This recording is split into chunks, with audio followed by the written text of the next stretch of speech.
Let's start with the बंदा founder. देखिए सारी चीज किस पे निर्भर करती है? फाउंडर पे। जैसे जोमेटो का एक उदाहरण लीजिए, दीपेंद्र गोयल। एक समय इतना प्रेशर था उस व्यक्ति पर, ऐसा लग रहा था कि अब जोमेटो सरवाइव करना मुश्किल है। उन्होंने अपने पर्सनल इंटरव्यू में कहा है कि now that is quite enough, या बिल्कुल अब का बहुत, मतलब एक होता ना प्रेशर का एक अलग ही अल्टीमेट लेवल होना, जहां पे उनके पास सैलरी देने के लिए अब ना रह गया, एक सीमित समय था अब उनको कुछ करने का।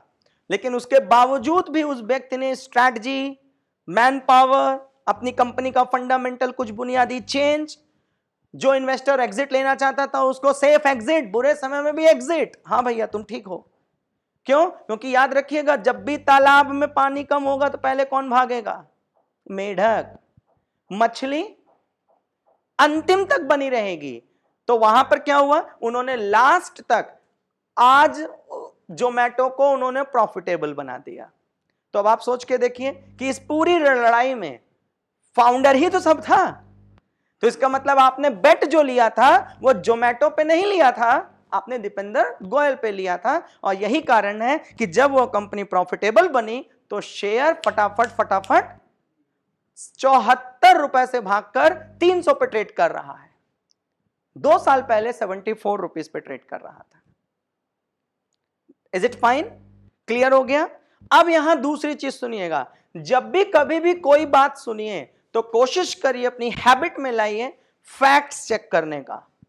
दूसरा, अपनी हैबिट में लाइए कि जो व्यक्ति के बारे में कोई बोल रहा है, जैसे मैं अपना ही उदाहरण ले रहा हूं, मैं अगर दीपेंद्र गोयल जी के बारे में बोल रहा हूं, मैं अपना एपीजे अब्दुल कलाम के बारे में बोल रहा हूं, तो कोशिश करिए कि एपीजे अब्दुल कलाम की शख्सियत भी ऐसी है जो कि आपको मंच पर अपनी बात बोलते हुए मिल जाते हैं। तो कोशिश करिए उन्हीं के मुंह से ज्यादा सुनने की। मतलब उनके इंटरव्यूज कहां पड़े हुए हैं, उनका पॉडकास्ट कहां पड़ा हुआ है, उनका अनाउंसमेंट कहां पड़ा हुआ है, उससे ज्यादा ऑथेंटिसिटी मिलती है। Is it fine? तो जैसे मैंने दीपेंद्र गोयल की बात करी, तो दीपेंद्र गोयल के इंटरव्यूज पड़े हुए हैं, वहां उन्होंने सब कुछ खुद से बताया है, तो वहां पर और आप ज्यादा मोटिवेट हो जाएंगे। तो आई होप यहां तक क्लियर हो गया। एक साइकोलॉजी यहां मिली कि भाई कोई भी डाटा मिला, कोई भी फैक्ट मिला तो डायरेक्ट उसकी बात को नहीं भरोसा करना। जैसे ये आजकल यूट्यूब इंस्टीट्यूट चलाया, मान लीजिए कोई आया और कहा कि स्टीव जॉब्स सुबह इतने बजे उठते थे, इतने बजे खाते थे, ऐसा करते थे, दुनियादारी दुनियादारी दुनियादारी। मेरा एक ही प्रश्न बहुत छोटा सा है, कब उनके साथ टहले थे सुबह से लेकर शाम तक? फिर ऑथेंटिसिटी पर जाओ, फैक्ट चेक करो। हो सकता है कि स्टीव जॉब्स की किसी किताब में उन्होंने अपने बारे में अपनी दिनचर्या का वर्णन किया हो। तो मैं ये नहीं कह रहा हूं वो आदमी गलत सूचना दे रहा है, मैं आपको ये सिखाना चाहता हूं कि उस सूचना को क्रॉस वेरीफाई भी करना आपका काम है। ये नहीं कि कोई भी व्यक्ति आया और कहा स्टीव जॉब्स ऐसे होते थे, अब आपको भी लगा ये आदमी ठीक कह रहा है, स्टीव जॉब्स ऐसा ही हुआ करते थे। नहीं, स्टीव जॉब्स का फैक्ट चेक करना भी आपका काम है और स्टीव जॉब्स के इंटरव्यू तक पहुंचना भी आपका काम है, क्योंकि आप पढ़ चुके हैं कि स्टॉक मार्केट जोखिमों से भरा हुआ है। अब मैं आपसे फिर क्वेश्चन पूछता हूं, वो जो बिना हेलमेट वक्त गाड़ी चलाते हैं वो क्या है? रोमांटिक सीन है, लेकिन वो भी जोखिम से भरा है। लेकिन सबसे बड़ी प्रॉब्लम हमारे यहां यह है कि जहां पैसा लगा है वही जोखिम है। बाकी तुम मुझसे जान मांग लो, कल दे दें, लेकिन पैसा वो जान ले लेगा। तो सबसे इंपॉर्टेंट क्या चीज देख रहे हैं? हर चीज अल्टीमेट क्या हो गई है? पैसा, पैसा और पैसा। तो इसलिए आप समझिए कि स्टॉक मार्केट ही सिर्फ जोखिमों से नहीं भरा हुआ है, हर एक चीज जोखिमों से भरी हुई है। जिस गैस में आप खाना बनाते हैं ना, बस उसके कुछ फटने की देरी है, बस उस पर भी लिखा हुआ है, लेकिन सिलेंडर में टांग के अपने छत के ऊपर रख के गाड़ी के आगे बैठा के अपना पूरा परिवार उस पर बैठा के ले आते हैं। क्यों? उस पर दिक्कत नहीं है, लेकिन पैसा। अब आप लोग को लग सकता है कि सर इतनी टिप्पणी, इतनी तीखी टिप्पणी। चलो मैं आपको एक प्रैक्टिकल उदाहरण देता हूं, अपने सगे बाप होने का उदाहरण देता हूं। आप अपने बेटे को सब्जी लेने भेज दो, एक दिन अपने आप को डॉक्टर से चेक करवाओ, अपना दिल, दिमाग, ब्लड प्रेशर, और एक दिन अपने बच्चे के पास 1 लाख रुपए लेकर भेज दो उसको, आप चेक करवाओ अपना दिल, दिमाग। इसका मतलब बच्चा पहले गया मार्केट तो तुम्हारा ब्लड प्रेशर ठीक था, तो इसका मतलब बच्चे से ज्यादा दिक्कत नहीं है। जब उसकी जेबों में 1 लाख आ गया तो फटाक से दिमाग कहने लगा, इसका मतलब आप किसकी चिंता कर रहे हैं? लेकिन बाप तो बाप, वो कहेगा मैं ही। फिर मैं आपको फैक्ट चेक करो, अगर डेटा होता तो आप जब बच्चा आपका 300 किलोमीटर गया तो एक बार आला लगाओ ना दिल पे, खून का जांच करवाओ और एक बार उसको 5 लाख रुपए देकर भेजो। देखो कहां ज्यादा धड़का था, कहां ज्यादा मोह आई थी, कहां ज्यादा फोन ना उठने पर चिंता आई थी। तो इसलिए मैं आप सबसे कह रहा हूं, जोखिम माय डियर हर जगह है, बशर्ते पैसे को ही जोखिम मत मान लीजिए। जिस व्यक्ति ने अपनी लाइफ में पैसे को सब कुछ मान लिया, वह अपनी लाइफ जी ही नहीं पाएगा, वह उधार में चलेगा। Don't be otherwise. फैक्ट समझ लीजिएगा, जिस व्यक्ति के लिए प्राइमरी पैसा हो गया, वह व्यक्ति जीना ही छोड़ देगा। खाने से पहले वह जाएगा। अब आपको लग रहा होगा सर ये क्या चीज है, मैं आपसे फिर कह रहा हूं, यही स्टॉक मार्केट है, इसी को साइकोलॉजी कहते हैं। वह गया, सेब का जूस कितने का भाई? 300 का।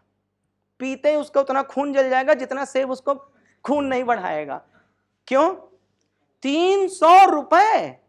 उतने के बाद उसका खून कम हो गया, पी के भी क्या करेगा? ज्यादा अच्छा क्या है, उस 300 रुपए घर ले जाओ, मिक्सिंग पीस के, पानी डाल के, दूध मिला के उसको पी, 100% खून बढ़ जाएगा। क्यों? उस आदमी की नीयत में सेब भी सस्ता। आप लोग देखेंगे कि सस्ते में ही लोग फंस रहे हैं। कल जब यहां पर मैं आपको पेनी स्टॉक्स पढ़ाऊंगा तब आपको लगेगा कि यह उदाहरण वहां के लिए बोला जा रहा है। स्टॉक मार्केट कितना चल रहा है? अरे 40 रुपए। हाँ ले ले भाई। क्यों? क्योंकि देसी घी भी हमको 400 रुपए किलो ही चाहिए। 1200 वाले तो फेंक देंगे उठा बाहर। 1200 रुपए में देसी घी से पागल हो क्या? उसको कैसे, कितने रुपए में देसी घी चाहिए? और उसके साथ अगर महिला गई है तो 350। नहीं तो उसका भी अंदर से लगने लगेगा साला मेरा होने का क्या ही मतलब है। 350 दो भैया, अभी कल तो ले गए थे। पेनी स्टॉक यही हरकत करेगा आपके साथ। कल 40 रुपए पर रहेगा, आज 36 हो जाएगा, फिर लगेगा आप तो ठीक है 36 में मिल रहा है। पेनी स्टॉक उतना ही डरावना है जितना डरावना आप 1200 रुपए का देसी घी 300 में खरीद रहे हैं।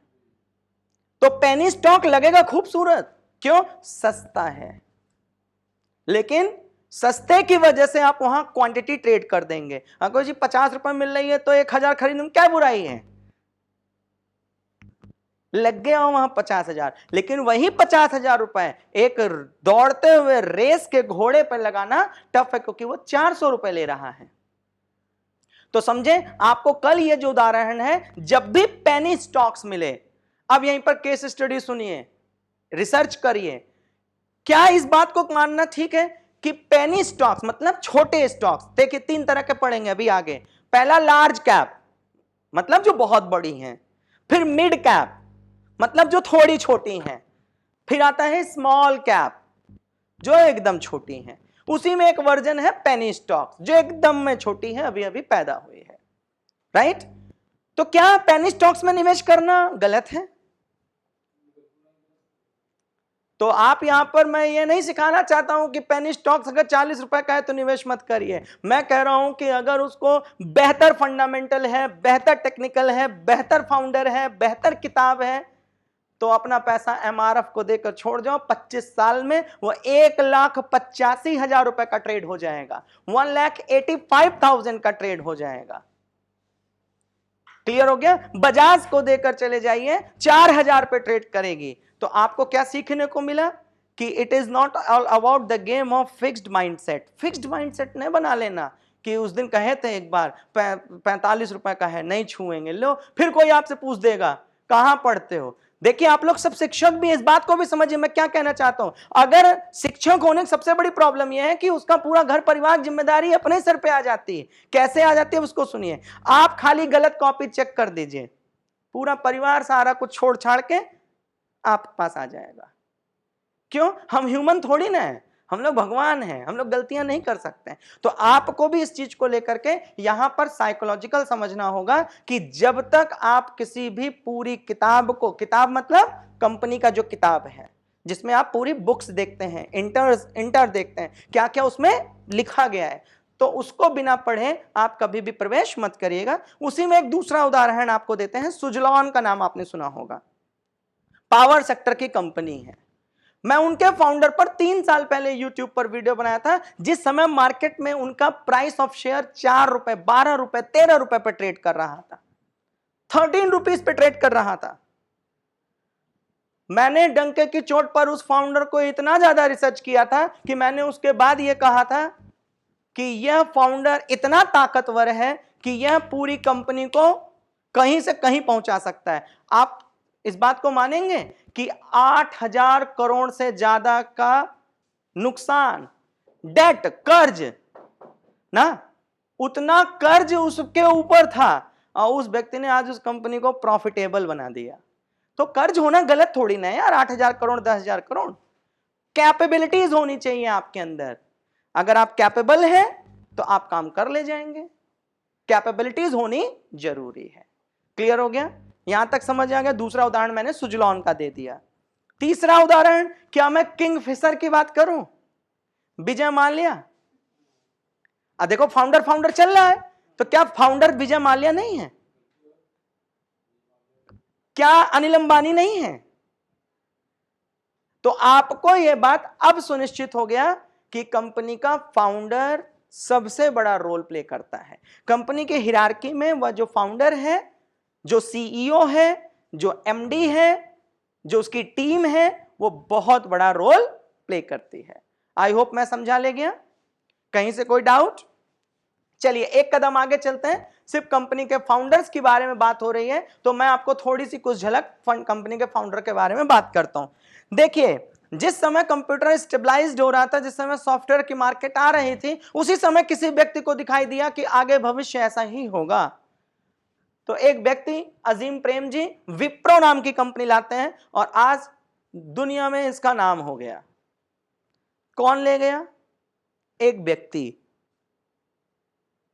क्लियर हो गया? वहीं दूसरा नाम अनिल अग्रवाल, वेदांता, स्क्रैच से, डेट से उठा के अलग लेवल पर। कौन ले गया? एक व्यक्ति। क्या यह बात जस्टिफाइड अब हो रही है कि हां फाउंडर सच में बहुत इंपॉर्टेंट रोल है? नहीं तो इससे पहले हमको सिर्फ यह समझ में आता था खटाखट खटाखट स्क्रीनर पे P, PB, PC, CPI, profit loss, quarter result, उत्तर फंड। अरे साला, वहीं फंसे। इतना भी आसान विषय नहीं है कंपनी। अब मेरा फिर गोल्डन रूल समझिएगा, उस यहां पर वही व्यक्ति कामयाब हो सकता है जो कंपनी में निवेश ना करे, कंपनी के फाउंडर की तरह सोचे कि यह कंपनी अब मेरी है। फिर सुनिएगा मेरा गोल्डन स्टेटमेंट, कंपनी में निवेश नहीं करना है, कंपनी को अपना मानना है। क्यों? क्योंकि अब पैसा लगाने जा रहे हैं, तो वह कंपनी किसकी हो गई? आपकी। अगर आप एक फाउंडर की तरह नहीं सोच पा रहे हैं, जब बताइएगा, अब मैं आपको फाउंडर की नीयत बताता हूं कि आपको जब किसी कंपनी में निवेश करना है तो आपको एटीट्यूड कैसे रखना पड़ेगा। जैसे मैं एक उदाहरण दे रहा हूं, मान लीजिए सुबह 5 बजे अगर एक क्लास अनाउंसमेंट होती है, तो क्या मैं लेट हो जाऊंगा? ठीक है, आज स्वीपर नहीं आया, गंदगी है, क्या मैं झाड़ू नहीं लगा दूंगा? आज मेरे पेट में दर्द है, पढ़ाने का मन नहीं हो रहा, क्या एब्सेंट? एक फाउंडर, एक डायरेक्टर 24 घंटे एक्टिव होने की भूमिका में आ जाता है। जिस दिन वो कह देता है कि अब मैं कोई व्यापार करूंगा, तो जब आप कोई व्यापार करने की नियत बनाए हैं तो ये एटीट्यूड आया ना, सब आप हैं। तो क्या जब आप इसमें निवेश करेंगे तो आप अपने आप को फाउंडर, अपने आप को बिजनेसमैन की तरह नहीं सोचेंगे? आप भी बिजनेसमैन की तरह सोचिए, आप भी अपने आप को उस कुर्सी पर बैठा लीजिए। विप्रो क्या करती है, क्या बनाती है, कैसे मार्केट कैप्चर करेगी, क्या टीम बनाई है। आप अपना बिजनेस शुरू करेंगे तो ये सब चीज नहीं देखेंगे। कल की डेट में आपका, मान लीजिए, समझिए एक बात को, तुरंत यूट्यूब यूनिवर्सिटी पे आ जाएगा, जिसका प्रमोटर के पास पैसा कम होगा, प्रमोटर नहीं रहेगा तो कंपनी बेकार है। अरे बेवकूफ हो, जोमेटो कंपनी के पास 2% से भी कम है, तो मतलब कंपनी बेकार। अभी जैसे आप लोग प्रमोटर चेक करिए, उसमें लिखा है यूनिवर्सिटी पे साफ साफ शब्दों में कि प्रमोटर अगर कम है। अरे मेरे भाई, जिस कंपनी को बड़ा बनोगे तो प्रमोटर अपना तो शेयर बेचेगा ना। किस लॉजिक से पढ़ रहे हो? वही अब आप क्या क्या किए? क्यों? क्योंकि आपको मैं फिर बता रहा हूं, मेरा इस लॉजिक में पढ़ाने का सेंस नहीं है। मैंने आपको पता है स्टॉक मार्केट डिमांड और सप्लाई का गेम है। मार्केट सप्लाई का गेम है। कई लोग मेरे से बोलते हैं नकल के कॉलेज बहते रहे खुलते जा रहे हैं। पगलेट हो, नकलची पैदा हो रहे हैं, बड़े बीमार आदमी। अरे भाई, जो चीज की डिमांड नहीं होगी उसकी सप्लाई कैसे हो सकती है? अपना बाप, सगा बाप अपने बेटे को उंगली पकड़ा चलता है, यहां जाओगे, यहां पक्का मैं बता रहा हूं तुमको फिर नहीं आना होगा, साल में एक बार पेपर देना होगा। बाप बता रहा है और तुम कह रहे हो नकलची। कॉलेज बहुत खुल रहा है, डायरेक्टर तो बुद्धिमान आदमी है, जो डिमांड है उसको सप्लाई कर रहा है। और बढ़िया, न एसी चलाना, न पंखा चलाना, न सीट लगाना, न बेंच लगाना, साल भर का पूरा 1 साल का पैसा जेब में, बहुत ताला लगाओ, अगली साल मार्च में आना, बात खत्म। तुम डिमांड कर रहे हो मेरे भाई और उस चीज की सप्लाई हो रही है। तो यहां पर भी वही चीज हो रहा है। आप डिमांड कर रहे हो 15 मिनट में कोई कैप्सूल है कि कामयाब हो जाए, तो इंसान ने कहा अच्छा 15 मिनट की कैप्सूल बनानी है, बनना तैयार। आप कह रहे हैं शॉर्टकट है, अगले ने कहा अच्छा शॉर्टकट चाहिए, तैयार। भाई जो आप मांगोगे वो मिला। तो मैं किसी को गलत इसलिए नहीं कह रहा हूं क्योंकि हम भी चाहते हैं कि खाली प्रमोटर देख ले 70%, चलो हम दिखाते हैं कि ऐसे ऐसे प्रमोटर हैं 80 82 82% है और उसके बावजूद कंपनी दिवालिया हो गई। तो फिक्स्ड माइंडसेट मत बनाइएगा, यह एक पूरा प्रारूप है। तो यहां पर मैंने आप लोगों को क्या बताया, दे आर नंबर ऑफ लोग जिन्होंने अपनी कंपनियों को स्क्रैच से उठाया है और टॉप तक पहुंचाया है। कोई डाउट? Founder clear?